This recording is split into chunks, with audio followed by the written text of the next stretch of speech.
everybody, my name is Megan. You're watching Miss Megan Knits. Links to everything I talked to you about today will be in the description box below. Yeah, so before we start, I can see the reflection of my phone in my glasses and my windows, which is kind of cool, but probably kind of distracting, so I apologize if that's the case. I do need these to see, so we're gonna have to live with them. And then also, I apologize for my fingernails. I am terrible at painting my own nails. I'm terrible at painting my nails in general. Especially, like, these ones got messed up when I tried to set something up for the video, even though I left them to dry for what I thought was plenty of time, and they feel dry. It still didn't work, so they're just a pain. I almost never paint my nails for that reason, because I'm bad at it, and I don't like waiting for it to dry, but, anyway, I did today. They look decent, but here we are. What was I gonna say? Yeah, this is a great way to start. Oh, how am I? Because, you know, usually these kinds of things start with the brief, how did my week go, or my 2 weeks, considering this is a bi-weekly podcast. I'm feeling stable, I guess. That's good, right? I know, like, I think as of last 2 weeks ago, I was convinced that I wasn't manic anymore. I think I wasn't, but I think I was still a little up. Just a little bit up. Yeah. So I'm kind of coming right back to lazy, sleepy, snuggly Megan instead of like go, go, go, go, go, Megan. I've been planning to do this podcast for several days, and instead I've been taking naps. But I feel fine. I don't feel low. I just don't feel like I'm ready to do a million things at once, which is a good thing if you know me. School is starting back up soon. I've been on break these past 2 weeks. I had submitted, I think at the last podcast, I had submitted my final for my sociology class I was taking over the summer, and that went really well. I got 100 on that. I got a really good grade on the final research paper I did as well. Apparently she said I had formatting issues. I beg to differ. But, you know, I still got a grade, so I don't really care. Let her have it, right?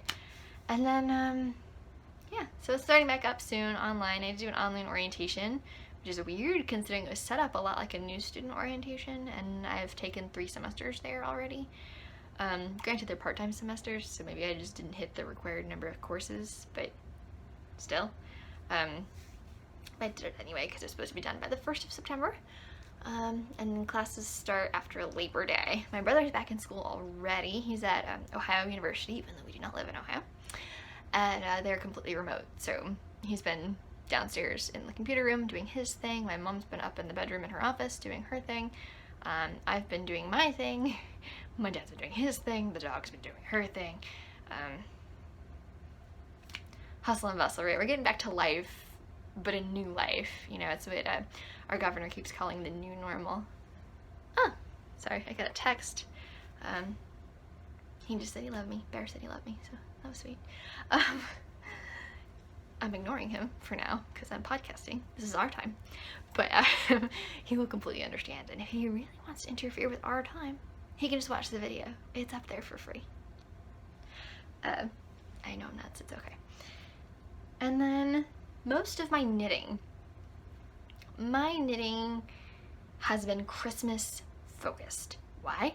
Well, I got this grand idea maybe 3-4 weeks ago when I was feeling a little bit cray-cray, that I was gonna be like this Christmas fairy, knitting all these beautiful Christmas things and spreading Christmas cheer.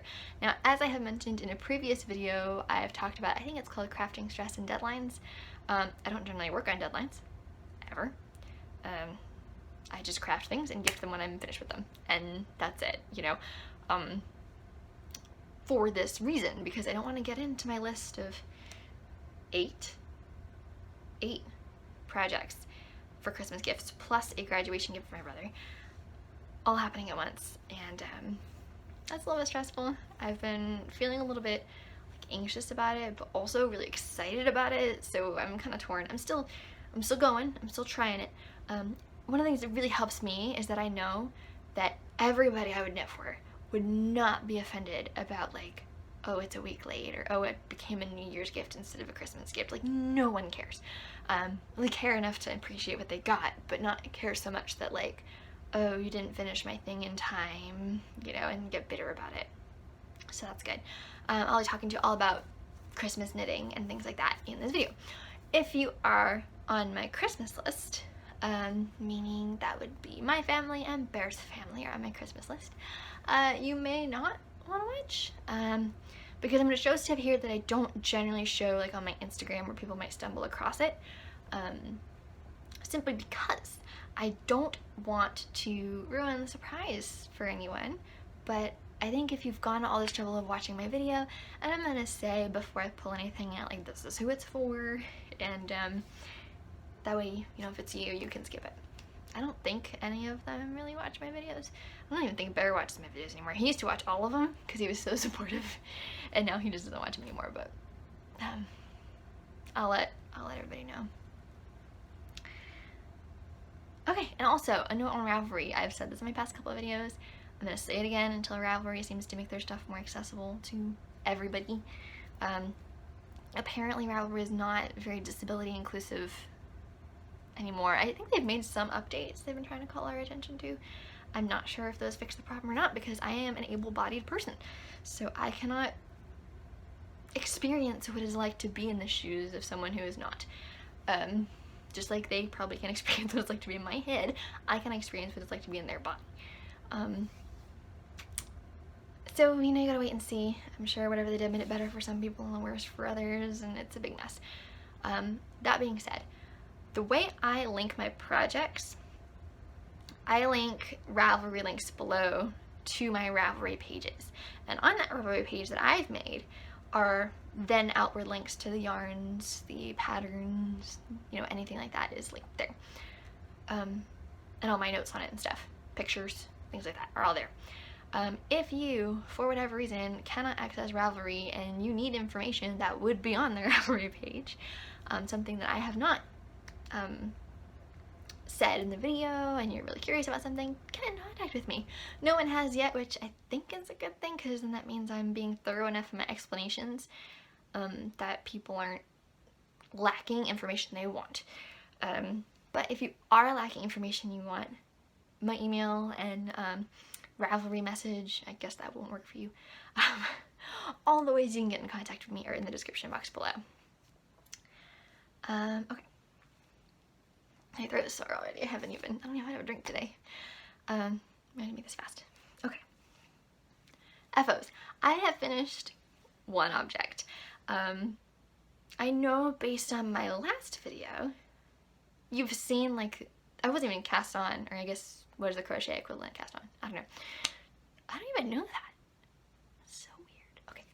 Okay. Whatever the crochet equivalent of cast on is, I hadn't even started that yet. So, I am very excited to say there's now an FO. And then the object that you would have thought would have been an FO had a sad story about it. So, I'll tell you that in my whip section, because I haven't given up on it, it's still a whip, but, my FO. This FO is a present for Peanut the dog, my boyfriend's dog. So, if that's gonna ruin your Christmas cheer, click away. Okay.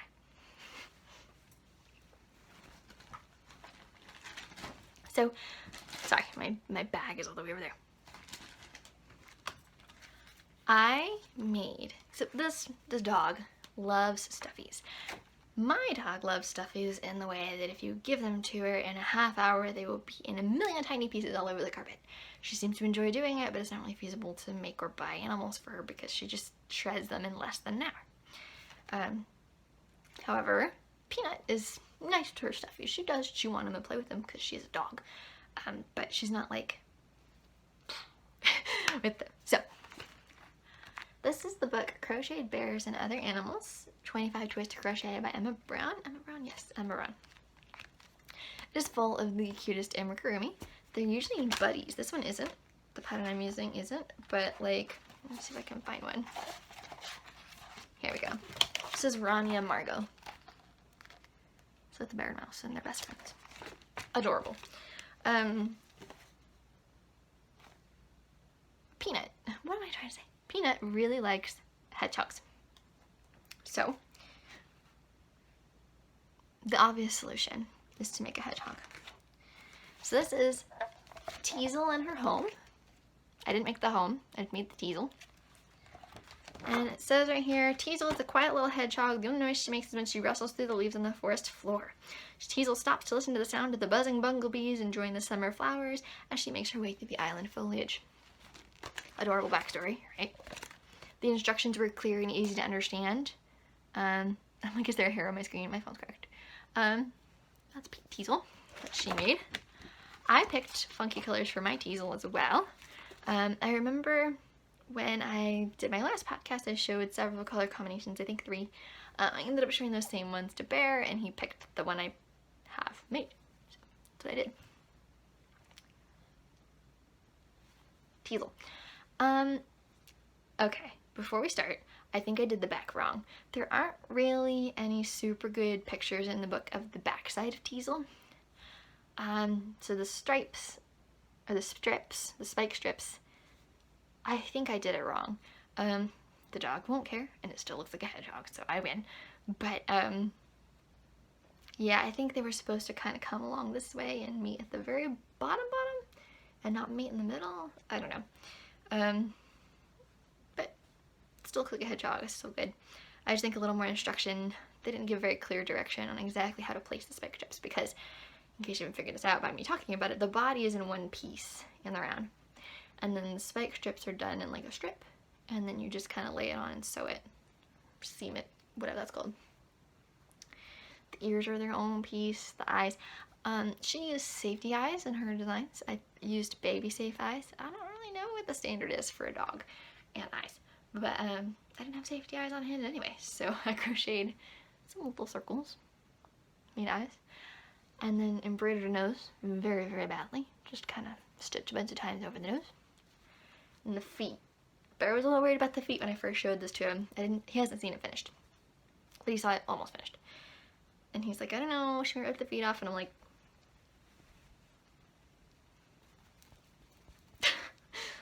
what more is she gonna do about that, right? Like, and I also told him, like, if the feet come off, I don't think they're gonna choke her, and, you know, it might just be a hedgehog with no feet, but I think she's adorable. The yarns I used, I have them in here. First we'll start with this pink. Stay, okay. Ooh, ooh, and the balls are jumping away from me. This pink is old Red Heart Super Saver. I think they've made a Super Saver better over the years, because I got this when I was like 9 years old, and somehow it stuck around. It's really rough. I'm pretty darn sure it's Super Saver, but it's really not the same feel I know and love from Super Saver now that I've been knitting more as an adult. So, but it worked just fine for this. Super durable, 100% acrylic, machine washable. The brown is just a miscellaneous from my stash. Pretty sure it's acrylic. The teal is Red Heart Huga Charm. It is in clips. Get yourself together. So that's kind of the style of the back. Still lots of this left over. And the face is Soft Gray Studio Classic by Nicole, which is of course discontinued because AC Moore has been discontinued. But I had part of a skein of this and I thought it went well. So this Huga Charm I got for my birthday, and I wasn't ever sure what to do with it until this kind of project came along, and I thought, hey, we'll make a glittery hedgehog. The hook I used was 3mm. Now, it's worth noting that the pattern in the book calls for DK weight yarn. Let me just see what it calls for. DK weight yarn and a D3 3mm crochet hook. I used a 3mm crochet hook and worsted Aran yarn. That's because I crochet pretty loosely. Actually, I usually have to go down hook sizes when I'm trying to make amigurumi and stuff to make it nice and dense. But if I didn't have to crochet so loosely, I would probably use a bigger hook. And teasel is probably not the dimensions. It's 6 1/4 inches in length. Teasel's probably more like 8, but because I use the bigger yarn, right? So, one of the reasons I avoided using that book is because everything was written in DK and the majority of my stash is in worsted. And I'm like, I'll just use whatever hook I want to use and it'll come out whatever size it comes out, and I can't rely too much on the yardage requirements. And I'm quite happy with teasel. Perfect size for peanut. Okay. That's enough talking, I think. I think that's enough talking, yes. That was my one FO. This back. That was okay, it was just yarn. I have whips. So the number one whip I have are the Kirby socks. Remember the Kirby socks? I had already basically finished except for the bind off. Well, I bound off. I left the yarn attached and stuck a stitch marker through the last loop so it wouldn't come undone. Had my brother try it on, and I will show you a picture.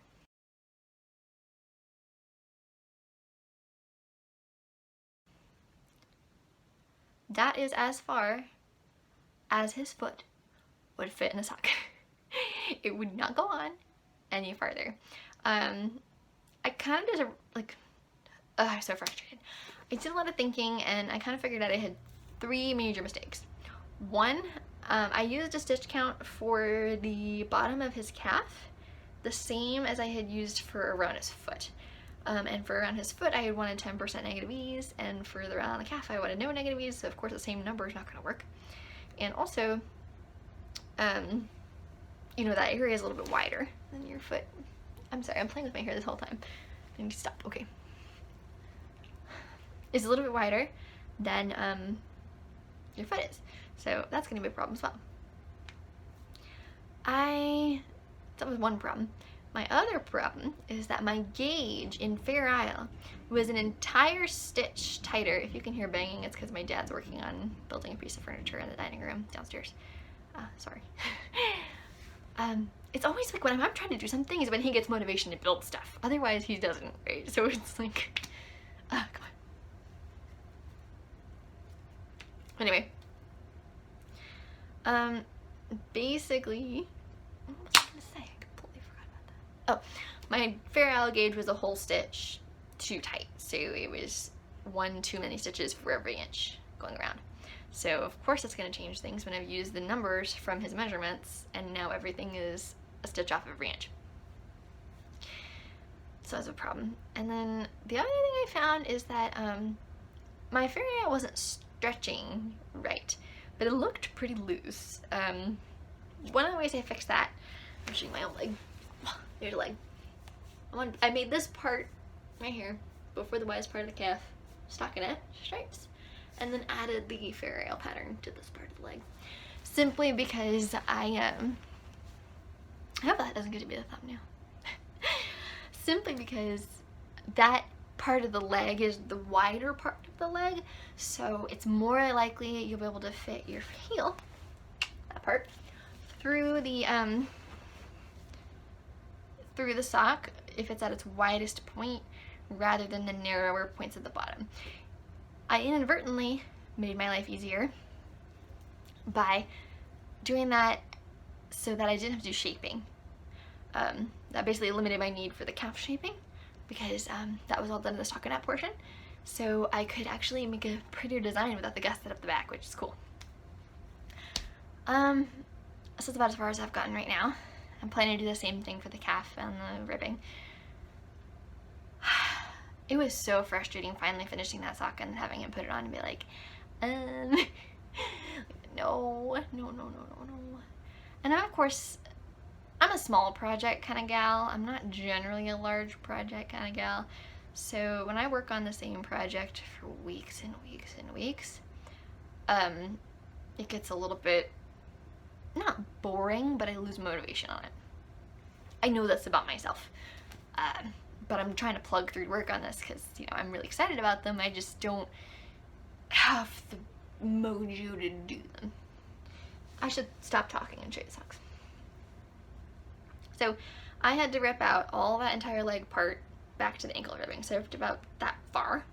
I took footage of when Bear and I ripped it out. I don't think I have anything all that good to show here, but he helped me. He did the bowl minder, and we watched some YouTube videos, and we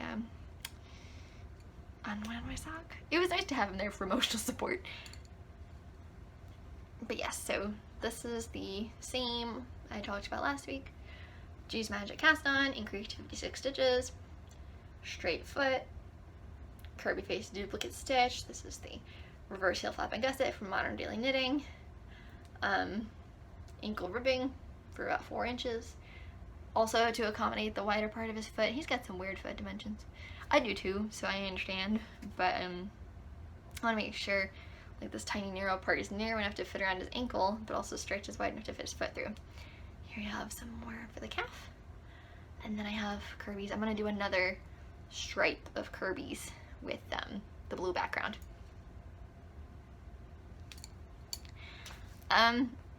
Yeah, that's what I'm doing. Oh, I forgot to mention when I talked about the gauge on the Fair Isle, I did go up 2 needle sizes for just the Fair Isle. So I did that already to try and get Fair Isle gauge, and somehow failed. So I went up another 2, because generally 2 needle sizes equals 1 stitch per inch for me. That's generally what I use for my gauge. If I'm like a stitch off, you know, I go up 2 needle sizes. If I'm half a stitch off, I go up 1, or down, same thing. But that's kind of what I did. He tried it on after the green stripe and it fit just fine. So I am totally more confident now.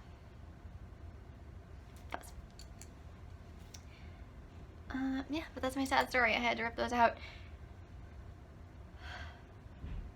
All that work. I did kind of post on Instagram that I was thinking of, just because the calf part was the part that didn't fit, like cutting it here and then cutting at the top and then knitting the calf part again and grafting it all back together. But that actually sounded like more work than ripping it out and redoing it. So that was out. But yes, that's kind of what I'm doing. Oh, I just want to show you something. This is my chart, so I feel comfortable showing it because I made it. Check out what I made on Stitch Fiddle. I was using a pencil chart on Knitter's Craft paper that didn't even have any colors on it, and then I just went to the free version of Stitch Fiddle and popped open this kind of thing, and that's what I've got. The pencil slashes are where I do my traps. I planned out my traps, or I did in this case, planned out my traps in advance, just because I wanted to make sure you don't stack a bunch of traps on top of each other, and that every, I chose 4 stitches as my longest float, so every 5 stitches there's a trap. I wanted to make sure all that got worked out, and I didn't want to have to think about it on the fly while I was knitting. That was slowing me down. So if I just trapped in the chart, then I made sure nothing lined up the wrong way, and there you go. Solved my problem. The yarn I'm using for the Kirby sock is Cascade Heritage Solids. Probably should get you the names of the colorways, shouldn't I? 75% superwash merino wool, 25% nylon, Cascade Heritage. We have, oh, they don't have the names on them. Oh wait, I remember this from last time. I have the receipt from Webs, where I purchased these online. Chanterelle, Placid Blue, Dusty Turquoise, and Lemon. So Chanterelle must be the pink. That's kind of what that looked like. And yeah, that's my Kirby sock. Okay, next up. I did mention Stitch Fiddle. I flashed my chart. That was pretty cool. I've been working on writing up the gooseberry shawl pattern. So in case you've missed it, if you've watched any of my videos, you haven't missed it. This is the gooseberry shawl that I've designed myself. And what I've been doing is working on writing a pattern. I will be looking for test knitters at some point. If you're interested, email me. The patterns will be written and charted, hopefully.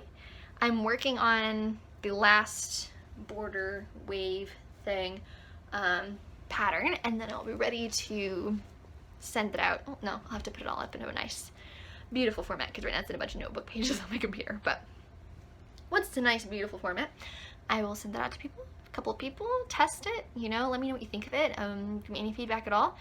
and then I can kind of make changes and adjustments as I see fit, and then I'll publish to Ravelry for purchase probably. I'm not sure how much I'd charge for it. Looking at other similar patterns, those go for around $6 on average in whatever currency the local currency is. So, well, $6 US converted from whatever currency the currency is. So that's probably the ballpark of what I'm gonna do, just to be about equal with everybody else. But maybe not. So anyway, this is definitely a work in progress. I want to talk about Stitch Fiddle. I really like Stitch Fiddle. I haven't even paid for the full version and I really like it. So if I keep writing patterns and doing charts, Stitch Fiddle will be worth paying for, I think, because it's only, I think it's like $1.63. It's €1.50, so it's about $1.63 a month for like all the premium features. And that's a pretty reasonable subscription price if you're using it a lot. But a lot of the features are free. The things they kind of restrict with the free patterns are a lot of the advanced settings, as well as like the different ways you can download it. I think I have the option of a PDF and a PNG. I don't know if it's called a ping. But you know, you get a lot more options of formatting and where to put the different features and things like that if you pay for the full version, of course. I think it's good that they kind of show you, like, this is a feature you could have if you paid. This is a feature you could have if you paid. We're going to give you the ability to make the chart and print it just fine. But if you paid, you could have had all this stuff too. That's enticing me. It's working on me. I did hashtag Stitch Fiddle in a picture where I showed the Kirby chart on Instagram, and they followed me, which is really cool. So, yeah. Stay tuned for more Stitch Fiddle. I did the charts for the Gooseberry Shawl on Stitch Fiddle as well, and it's kind of cool because I have some different kinds of charts in here. So like this Swedish block right here is just knit purl pattern, so I did that on Stitch Fiddle. This one's made with slip stitches, it's linen stitch. We've got a weird simple lace. We've got a more complicated, strangely shaped lace with a complicated 28 stitch decrease or something like that. I don't know, I forgot. More standard garter lace, and then you've got a triangle lace pattern. So I've been playing around with the different features, and it looks pretty cool. Not only does it work for knitting, I haven't actually tried it for anything other than knitting, so I can't vouch for it there, but they do also have features to make crochet charts, as well as cross stitch charts. I've seen a lot of people use Stitch Fiddle on the cross stitch subreddit that I follow, our cross stitch. I don't cross stitch, but I love looking over these beautiful pieces, and yeah, I've seen a lot of people use it and they seem to like it, so it works for that. I think there's other stuff too. It's definitely knitting and crochet and cross stitch, I know for sure. I don't want to advertise for them. I mean, they're not paying me to say any of this, but I don't want to say that they have something they don't have, but I do know they have those things, and that's that. They didn't have those. Yeah, that's what I said. Okay. I'm so proud of this shawl. I worked on it for so long, and like I never wear it because I don't wear shawls. Why do I keep knitting shawls if I don't wear shawls? Okay. Next, crochet blanket. I haven't worked on this a ton. I've worked on the crochet blanket because it is a present for me. It's not a Christmas thing, but I've worked on it like when I need something really relaxing, or when I need something that I don't have to think about, because all my other projects I kind of have to think about. So this right here is my, I have a lot of different, you've seen the crochet blanket. If you don't know the crochet blanket, I'll go over it briefly, but see my previous videos. The pattern is Elaine a la Serres. I think that's how you say it. It's not a name I've heard before, but I'm trying. Triple puff granny square. See, I was stalling until I could come up with the name of the granny square pattern. Triple puff granny square by Elaine a la Serres, and they made the pattern to use fingering weight yarn and small hook. I am using a 5mm hook and a worsted weight yarn. I am using a bunch of different stash yarns, scrap yarns I bought for this purpose, to make just these wild, beautiful granny squares. And I'm just going to show you some of the ones I've worked on this past week or 2 weeks. I can do these because I've made let's see, there's 44 downstairs in the basement. Yes. Yes, there's 44 down in the basement. The next 11 will be 55. I definitely have 11 here. So I've made over 60 of these squares, easy. And I can do them in my sleep. But they're beautiful. So I've just taken all of these colors that I think go together. You saw this one last week. And I've kind of just mucked around with putting them in whichever order on the blanket. For a while I was doing with a randomized number generator spinner thing. Oop, I'm shaking things. A random spinner thing. Now I just kind of pick what I think might look good. Sometimes I have other people pick what they might pick what they think might look good. Oh, I like this one. I haven't seen these in a while. I haven't worked on it in a couple days. And that's kind of what I've been doing. I really got to weave an ends on that pile right there. And then I have to block. So I have 33 of them blocked. I have another 11 that need to be blocked, and then these. I have a list on my Ravelry page of all the yarns. They're all different brands, all different types. They're all worsted weight 100% acrylic. And I will say, the rule of my colors, the inside has to be the same as the border. And this last greeny round has to be Karen Simply Soft in Grey Heather. Just to tie it all together. And then I have no idea how I'm going to join them, but probably with some sort of decorative method. I've been kind of looking into it. But yes, crochet blanket, back burner, relaxing project. That's what that's in my notes. I talked about that. Dad's hat. I did talk about last time I made a swatch for Dad's hat. I did design Dad's hat. I am knitting Dad's hat. The thing about Dad's hat, how many times can I say that? Oh. Okay. This is me coming in from slightly before when I said that. If you're my dad, stop watching. Okay. So, the thing about Dad's hat is that the gauge is weird. Like, it doesn't have an even number of stitches per inch. It doesn't have an even number of stitches per 4 inches. It has an even number of stitches per 3 inches. Now, I did a lot of math with some proportions and I managed to make the hat, but it's a weird gauge, and I didn't want to go changing my needle size to get a slightly different fabric to make a better gauge because I liked the fabric I had.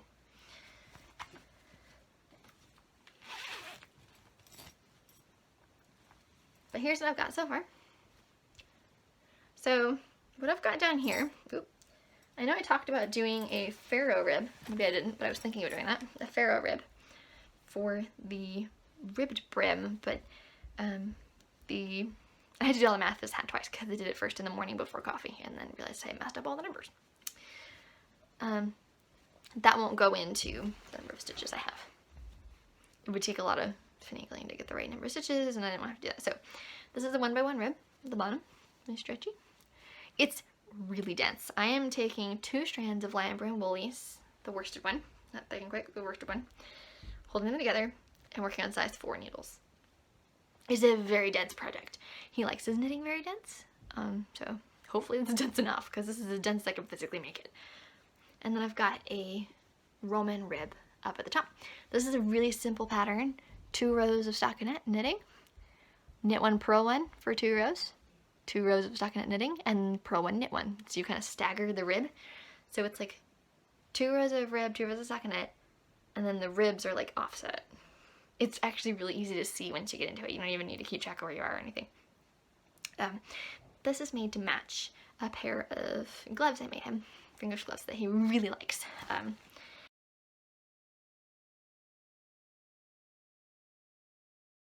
But this is made to be, I explained all the reasons I wanted a different yarn in this one, but there you go.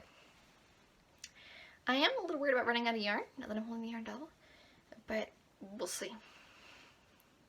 I have a swatch I can unravel if I need to. This project is killing my wrists. Like, it's so dense and I'm wrestling with the yarn to kind of get it to move. That's a good description, wrestling.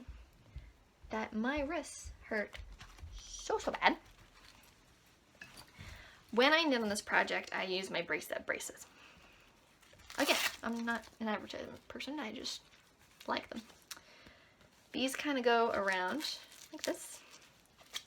I'll show you the next one in slow motion. They're really just a strip with a thumb hole and a Velcro and a place for the Velcro to attach. Put the Velcro on your thumb, and then wrap, and then wrap. There you go. I have tried several different kinds of wrist braces for knitting. And keep in mind, these are not splints. I will talk about my splints in a second, but I would not knit in my splints. Braces I like to knit in if I'm having a particularly difficult project. I don't knit in all my projects, and then I think it's kind of a waste, but waste of my time and effort. But the projects that are particularly bothering me, and I know this one does, because when I start to knit on it, I get maybe 20 minutes in, and it's like, ow, ow, ow. So, whatever. Oh, before I say anything else, if you're in pain, stop. Stop, rest. Carpal tunnel, ice responds really well to it, and it's drug-free, so stop, rest, ice is generally what I do.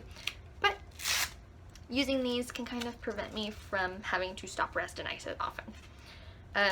Give me a little bit longer in between, you know, have a little bit of support. I have problems with wrist braces, other types in the past, because they fit like gloves. I have really skinny wrists, like, okay, can't see with the brace on. Look at that, look how skinny that is. I have really skinny chicken wrists, so none of them were tight enough. Even the small ones were like loose. And if they're loose, they're not giving me any support. These are cool because you can tighten them, you can loosen them. I've let other people borrow them, and you know, you can just kind of adjust. You can adjust to like wear on your arm if you need more of like a this kind of action support. Or me, carpal tunnel, is right here. So I kind of wrap them up a little bit. But they're really adjustable to whatever you need. My only complaint, this little band right here is pretty thick, so it has to be to hold on, but it does get in the way of like texting, writing with a pencil. I find I can knit with them on pretty darn well, otherwise I wouldn't rather knit it, but I do find that when I'm knitting and texting, then I have a problem. I like them. They were reasonably inexpensive. I got them on Amazon. They help me knit for longer without pain. Especially, and again, I don't bring them out all the time. I bring them out when my carpal tunnel is aggravated and on projects where I know I don't get very much knitting time before it starts to hurt. And of course I stop when it hurts, so it's not very much knitting time on the project. Something else I've been doing, because my carpal tunnel has been aggravating me. Now I find that like when it's aggravated in one way, it's aggravated in all ways. So like if I do certain exercises I do Pilates, or I do Blogilates videos, those are fun, by the way. Try them out. They're cool. Free on YouTube. I just cracked both wrists doing that. Did you hear that? They get aggravated in all the ways. So if my knitting might start the problem, but then all of a sudden I'm sleeping like this and putting weight on them, and then I wake up in a lot of pain, and then all of a sudden I'm, you know, trying to do my Pilates, and certain exercises are hurting my wrists when I put weight on them, and then all of a sudden, you know, like just all the things start being a problem. Texting, computer use, like it all starts to happen. It's not just like, oh, knitting's bothering me, but nothing else is. So, something I've learned from my doctor is to sleep in a splint, because that will reduce the pain you have when you're sleeping, relatively low effort, and it just reduces your overall level of problem having. So I've been doing that. These are my Futuro sleep splints. What is the difference between a brace and a splint? Splints immobilize you. So you saw with the brace on, and I will demonstrate again, that I can still move, right? Like I can still obviously move my wrist, but it's kind of squeezing and supporting and kind of protecting, which is good. Those are good to knit with. But what a splint does is it completely stops the joint from moving. A splint does is it stops the joint from moving, obviously temporarily while you're wearing it. So like I cannot move my wrist now very much at all. If it's tightened properly, I just threw it on quick. But this is good for sleeping in, because I sleep kinked up all just while I sleep, and then I put weight on it, and then it's like weird position plus pressure plus time is not good for my wrists. This just kind of stops me from doing that. It immobilizes them while I sleep. It takes all the pressure off while I sleep. They're not uncomfortable, really. And then I wake up and I have a better day. I don't use these every night when I sleep. I do use them if I'm having carpal tunnel problems during the day, or if I start to have them at night. basically if I notice I'm having carpal tunnel issues, I'll wear them for a few weeks at night, and then just until everything clears up. Now, there are a couple of types of splints. This is not the common type. This type is made specifically for sleeping. I use them because I find them more comfortable for sleeping. There's another type that's made more for like daily usage, where you can use your fingers a little bit more. You still can't move your wrist, obviously, but you can use your fingers a little bit more. This one has like a bunch of padding and cushioning and squishy soft stuff so that when you're sleeping it's more comfy. But you do have less motion in your hand, so weigh those options. I will say don't knit in a splint unless your doctor tells you you can. Just as a general rule, because if you can't move your wrist, you start doing weird stuff with the rest of your body to knit, and then you injure something else, and now you have multiple problems. Don't do it unless, of course, you have a doctor who knows more than I do telling you to do that thing. So do that. I don't even wear the splints during the day. I only wear them at night, and I see a big difference. So, you know, to me that's an easy one. I actually keep them in my nightstand drawer when I'm not using them, and then when I'm using them, they just live in my bed like my stuffed animals do. Yes, I sleep with stuffed animals. They just kind of live in my bed, and I'm 21 years old. I'm on my phone until the very last minute I fall asleep, and I'm texting, and I put it away and I slap the bracelet on it. Like, I don't do this because I can't, but yeah, so that helps me a lot. Also, ice. The trick to ice your carpal tunnel, right here. That's where you put the ice. Don't ask me why. Another thing my doctor told me. She's like, if you're gonna put ice, because you think of like, oh, it's aching, let me just cover it in ice.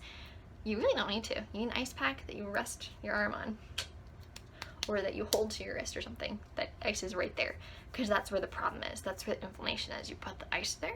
There you go. Yeah, that was my little lesson on carpal tunnel. Because I do have it. I struggle with it on and off. Sometimes it's better, sometimes it's worse. It was so bad, and I was pushing through it to knit more, and I actually was knitting less because I was in so much pain my wrist would give out and like stop in the middle of a row. They would not knit anymore.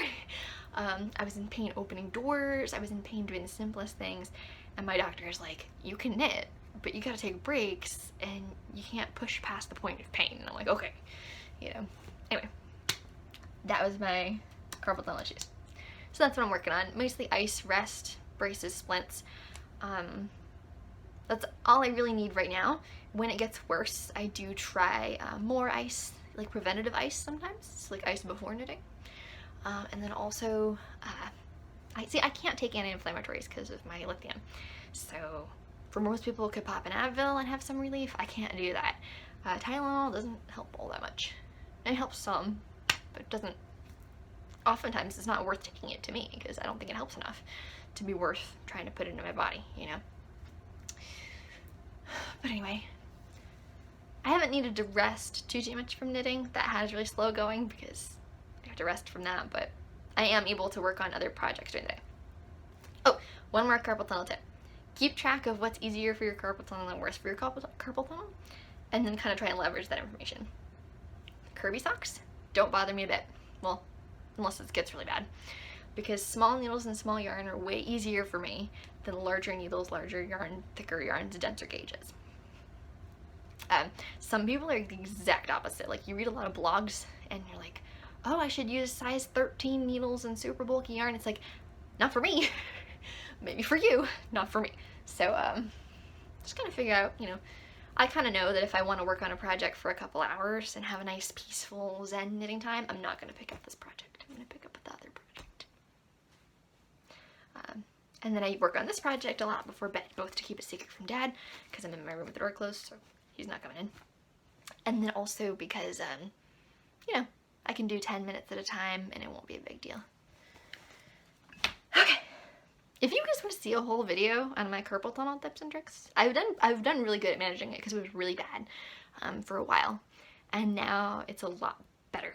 It only flares up occasionally, and I know how to pretty much manage it. So, if anybody's looking for information on that topic that goes in more detail than this video, let me know. Plarn. I'm always working on Plarn. I haven't. I've looped a couple of balls. It's really not enough progress to show you. I haven't even brought it up here. I've just been so overwhelmed with so many projects right now. And it's not even projects, 'cause I've only got a couple of whips.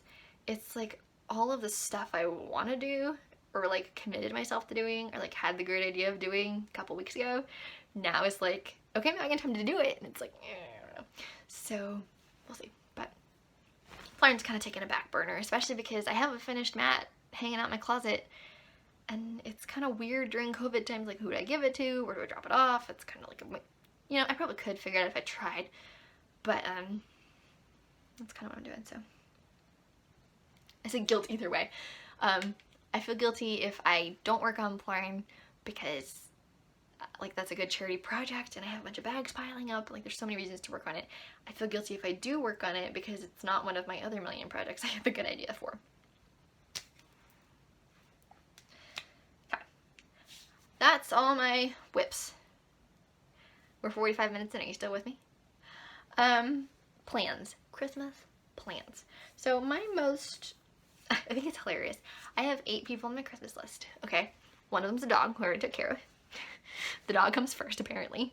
Got my dad, who I'm making the hat for. And then what I've noticed are the men I want to make things for are really easy, which is weird because you think of men being hard to give gifts to. But like with these men, it's like, cool. So for example, the person I thought would be the hardest because I feel the most awkward about it would be Bear's stepdad. That's the easiest one. That project just fell into my lap. Hey, can you make this? Like, yeah, probably I can, you know? It's a little bit of design work, but it shouldn't be too bad. And it's a cool thing to make. I would never thought to make it before. I love that kind of thing. That's why I make things for other people, because I can make things I wouldn't make for myself. And it's cool. For him, I'm gonna make a car flag. So, you know, I have like about the size of one of those Christmas tree air fresheners you hang from your rearview mirror, except a flag of Puerto Rico, the Puerto Rican flag. I'll put a picture of the Puerto Rican flag in case you're like me and had no idea what the heck it looked like until this project came to me.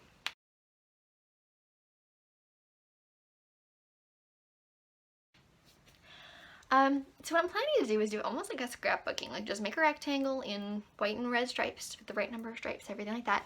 And I have to do this all twice, so 2 rectangles, stripes. Then blue triangle. I'm not sure whether to knit or crochet the blue triangle. I could probably knit a triangle with smoother sides than a crochet one, but we'll see. And then probably embroider a star. And do that to 2 pieces of, do it twice, make 2 rectangles, back to back, so that it's double-sided, because if you're looking at it from both sides, you want it to be double-sided. Single crochet join around the edge, single crochet across the top, make probably a chain with a single crochet in it. It doesn't have to be super duper weight bearing or anything, because it's just got to hold the flag up. It's not like a purse strap or something, but you know, chain with a single crochet reinforcement. Done. Flag of Puerto Rico. I'm excited. I haven't started that one yet. I'm still poking around in my stash for appropriate yarn. I might have to buy some. I really like the wool-like from Michaels. And that's super cheap. So it'd be good to have on hand. I'd only use a little bit of it for the flag, and it'd be good to have on hand. So not a bad investment. But then I'm looking to see, like, do I have, you know, because the flag is so small, I don't want it to look pixely. So I'd want to use a thinner yarn, no thicker than a DK. Maybe more like a fingering. And they asked me to make one that won't fade in the sun. Now, I don't know about fading in the sun. I think acrylic would give me a better shot at that than cotton would. And I'm just gonna say, I don't know if it's gonna fade in the sun, but here it is. It'll look good for a while. Like, I don't, you know, that's all I can do. Now, of course, Bear is on my list. Bear, I've sat down and talked to him, like, what can I knit you, right? And he's like, I don't know. I don't need anything. Winters aren't cold anymore. Okay, people use nice things in the house. People use nice things, you know, that are, you know, not really scarves and mittens, right? Like, there's in-betweens. You don't need a hat, scarf, and mitten probably because I made all those things for him. But, like, maybe, you know, I can't knit a sweater because sweater curse. But, like, you like slippers, you like tote bags, and guys like tote bags, like a pillow, like stuffed animal, like I can do all that stuff. So what do you want? He basically said socks were always a good option because you can never really have too many pairs of hand-knit socks. And he's right. He is very much right. Socks, you know, people wear socks even if it's warm, and that's just cool. And you can make a bunch of them because you never run out. You need more socks all the time. He did tell me he much preferred the red DK socks I've made him.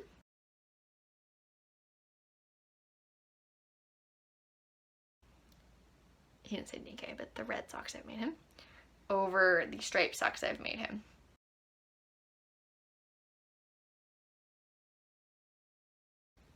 As far as the material goes.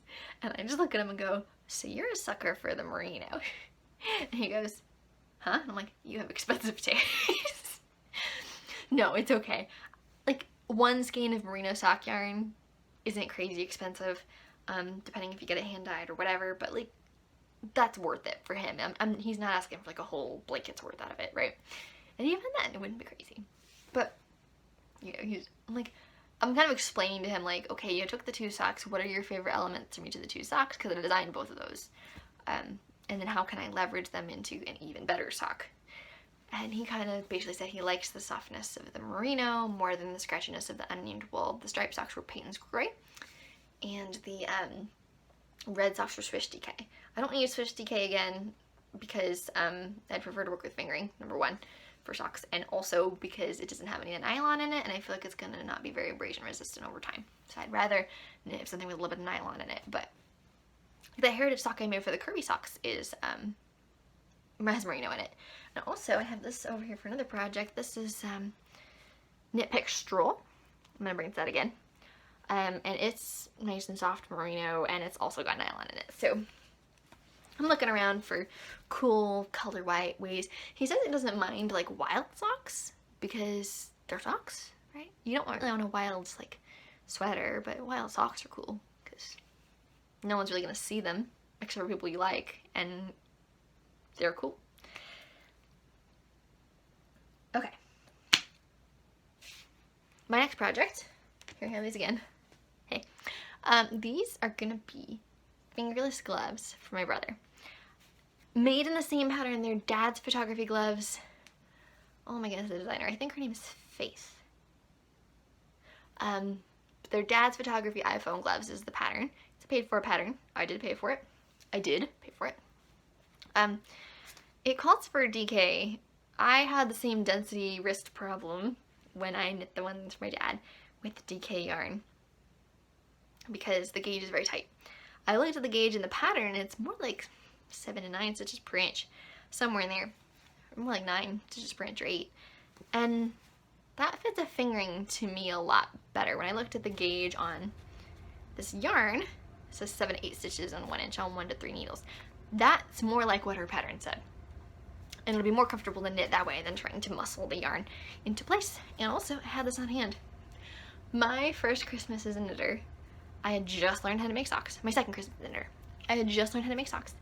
I was determined, all 3 people in my family get a knitted gift and a pair of socks. They each got a knitted gift, but the pair of socks didn't happen. And these were the pair I had bought for my dad. This is Knit Pick Stroll Fingering and Jackrabbit Heather. And I was planning on knitting them for my dad. Didn't end up happening. They ended up sitting on my shelf. Turns out these would be perfect for photography gloves for my brother. Now, you may be thinking, these two things are a pretty distinct difference in style. Yes, but like I said with Noah, this is going to be a sock, it's going to be under pants, it's going to be under shoes. This is going to be on your hands where everybody can see it. That makes a difference. I did ask my brother, you know, hypothetically, if I were to make an accessory that's a little more visible to the public, would you prefer brighter colors or more neutral colors? And he picked neutral colors. And I had this in my stash. Another goal of my Christmas knitting is to try and knit from stash as much as I can. Because part of the reason I'm knitting for Christmas is because I don't have a ton of cash on hand to spend on Christmas gifts. But I do have a ton of stash on hand to spend on Christmas gifts. So like, if I can, work from stash, right? I'm not setting that stuff like, I'm not setting that as like a set in stone boundary. I'm setting that as like a, if possible, do it, or do it as much as possible. Okay, so like I said, those are the men in my life. They are so much easier. Now, the ladies. My mom, I have no idea what the hell knit for my mom. I remembered from months ago when she was down in the laundry room looking at my stash. I guess she was waiting for something to dry and poking around my stash. She found this and goes, "That giant ball of gray, it's so beautiful. Is it bamboo? It's so shiny." This is Stitch Studio by Nicole, Storybook by Jumbo, Koala Gray, 100% acrylic. I probably got this for less than $10. I don't know how much it was. We bought it at the AC Moore closeout at the AC Moore near me, so it's probably like $5 to $7 for how many yards? 400 grams, so 739 yards. It's uptown. It's very soft. I've knitted it before. I made a dress for a teddy bear out of the same yarn, not this color or anything, but same yarn. It was nice. 400 grams is kind of a lot. I'm kind of thinking I can do something kind of spectacular for her with it. Because she did say she really liked this color, and I have it, and I didn't have any plans for it, so I'm going to make something for her with it. Now, I'm torn between basically two options. My easier option is to pick a pair of fingerless gloves because she gets cold at her office desk at home now because she set it up in her bedroom and the AC vent blows like right on her. She gets a little chilly because the vent is directly on her. I have that curse of AC vents, like all the places I normally sit in my house have a vent on me. It's like, I don't want the vent on me, like I want the room to be cool, but I don't want cold air blasting in my face, you know? Anyway. She said she misses her fingerless mitts because she had to leave them at the office. When she left her office, because of COVID, it wasn't like obvious that she was leaving because of COVID, like she left for the weekend and then everything hit. So she didn't like take all her stuff with her because she didn't know. So she has a beautiful pair of llama fingerless knits in the Snarlabar pattern. Snarlabar? I don't know. It's Faroese, I think. Picture.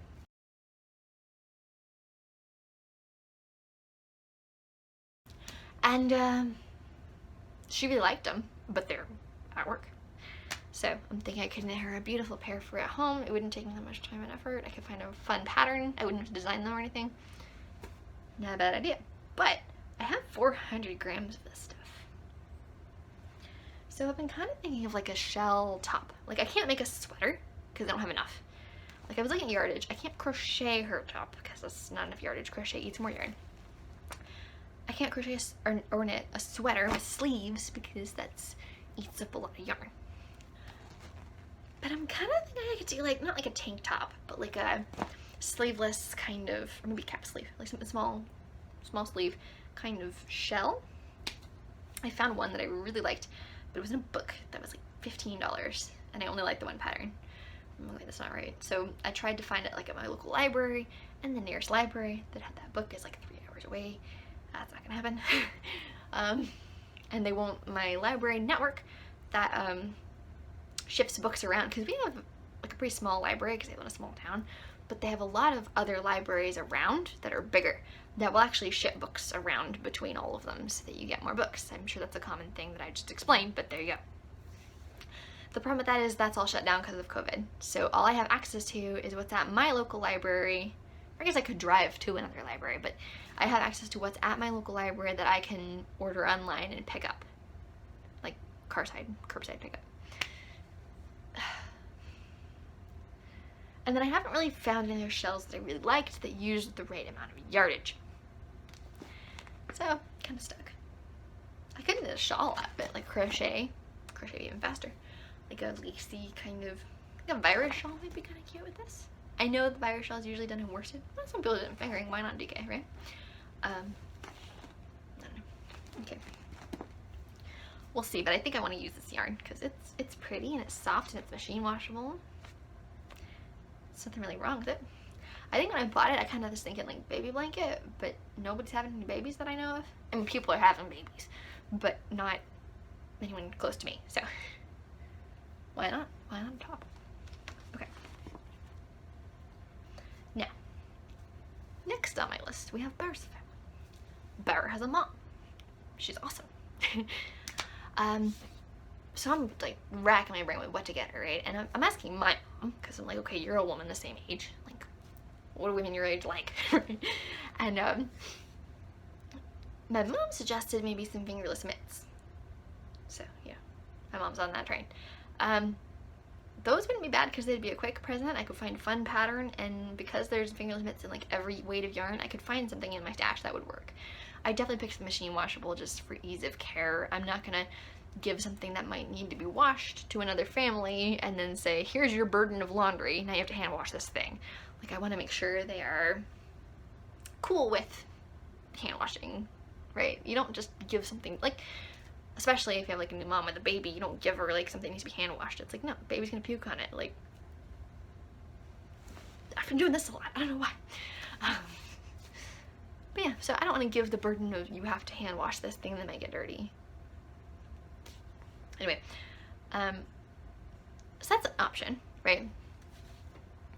But then there's the legend of the platypus. I don't know if you remember the platypus. I made him a while back on the podcast. Well, I didn't make him on the podcast. He is an amigurumi. I'll put his Ravelry link below to the book where I got him from. Kind of parody the platypus colors, did that on purpose. Bear has, as the background, like the lock screen on his phone, a picture of this platypus with the TV remote in the recliner. He thinks it's the funniest thing. Which I'm pretty honored that something I made is on his lock screen. But he and his mom have the same phone case, so like they pick up each other's phones a lot on accident and see the lock screen, right? And so the platypus has become a bit of a legend. I spent the weekend at his house one time, and I brought the platypus with me, and everybody was like touching it and squishing it, and like, oh my god, can I hold it? It's like, yeah, it's not fragile, it's a platypus, right? It's not fragile, it's a platypus. It's an amigurumi, it's pretty durable, you know, but yeah, so legend is the platypus. So I'm thinking a little platypus might not be a bad idea. But then the platypus, I remember, took me a while to crochet, but then I also remember I took a lot of breaks from the platypus and didn't touch him for several weeks. So I don't really know how long he would take if I just whipped through him. I would do different colors, of course. It would be a unique platypus. Or maybe like, I don't know, a different kind of amigurumi? I don't know. But that's my fingerless mitts platypus. Those are my options. Now, the hardest one I have is actually his sister, which is weird because she's the one who's my same gender and closest in age, right? So like, she's I guess 18. She must be 18, and because she's going off to college, like my brother. She's my brother's age, so she's 18, and I have no idea. I'm trying to think back to like myself at that age. Myself at that age was going to doctor's appointments and managing side effects. Like, my life at 18 was all consumed by what was wrong with me. And that doesn't really give me any hints. Well, first of all, I hope that's not everybody's experience. If it is, I'm so sorry. Right? I would hope that for at least other people, you would have more of a, you know, wild and free go party with friends at 18. And not, okay, I'm taking this med for the first time in case I have an allergic reaction, here's everything I'm on, and like I hope not everybody's thinking that way at 18. Because it sucked for me to do it, so I don't wish it on other people. But with that being said, like, I don't know what being 18 is like. I guess that's kind of sad. I dropped out of high school at 18. I had to. I was so sick. I don't know. It's kind of like I don't know what it's like. So, like, because of that, I don't know what would be the most cool thing that's useful. And I've got, like, I mean, everybody could use a pair of fingerless mitts, right? And just crack open 16 pairs of those and send everybody one of those. Hair scrunchies might be fun. Do people wear hair scrunchies? I haven't made any for myself yet, but they all look so cool when I see them online. The crochet ones, the knit ones. I have a bunch of scrap yarn. I could go crazy. But is that a thing people would like? And then we have, like, leg warmers. Those might be fun. I've heard she doesn't have great circulation because she's pretty tall. So, her legs get cold and her feet get cold. So, leg warmers might be helpful, but that's very 90s. or 80s. I wasn't alive. I was alive in the 90s. I was born in 98. So, I guess I was alive in the 90s, but I wasn't alive in the 80s. Like, when were leg warmers a thing? But that would be cool. And then I have in parentheses, too weird. Like, do people still do that? Headbands. Those might be cool. I could whip up a couple of winter headbands. She has beautiful hair, like really thick curly hair like Bear does, but like long in girl form. It's gorgeous. So it's like I'm so jealous of her hair. She's actually really pretty. Anyway, it's kind of like headband might be good. This winter, I could make like 2-3 of those, because they whip up so quick, you know. And then you have a couple of different styles, and you could wear it. That's actually a pretty good idea. Wear them instead of a hat, or you could wear them like a hair accessory. That might be cool. But she also has a big collection of stuffed animals. And if you have a giant collection of stuffed animals, an amigurumi might be a good fit. But then, like, which amigurumi? For what purpose? For what size? In what color? With what yarn? Like, I don't know. You know? Too many decisions. And, of course, Bear is very little help. Oh, notification. And, of course, Bear is very little help with this. He's like, I don't know what they like. I'm like, what do you mean you don't know? You live with them. Like, you live with these people. Like, they're your mom and your sister. You really did them. Like, what do they use? What do they like? You know? I do get that the winters have been pretty mild here these past couple winters. So it's a matter of, like, you need mittens less. You need hats less. But a headband or, you know, a funky cowl, maybe. I don't know, I'll have to keep looking. I think for that one, I'm just gonna have to look until I find a pattern that I think I really like kind of regardless of what it is, and just make it. Unless he comes up with something that might help me. Because I've got, like, I feel like all of those ideas are somewhat good, but I don't know which one of them would be the best, and I obviously can't do all of them. Headbands with matching scrunchies. That's just a me thing. I want some scrunchies. My hair is really fine and breaks really easily, so I've been using lately some more fabric scrunchies instead of like the regular elastic ones, and I feel like my hair feels so much better. They don't hold quite as well, but for most of my around the house purposes they're just fine. So I'm thinking of making some scrunchies for myself. Maybe I'll just make a bunch and see if that's good.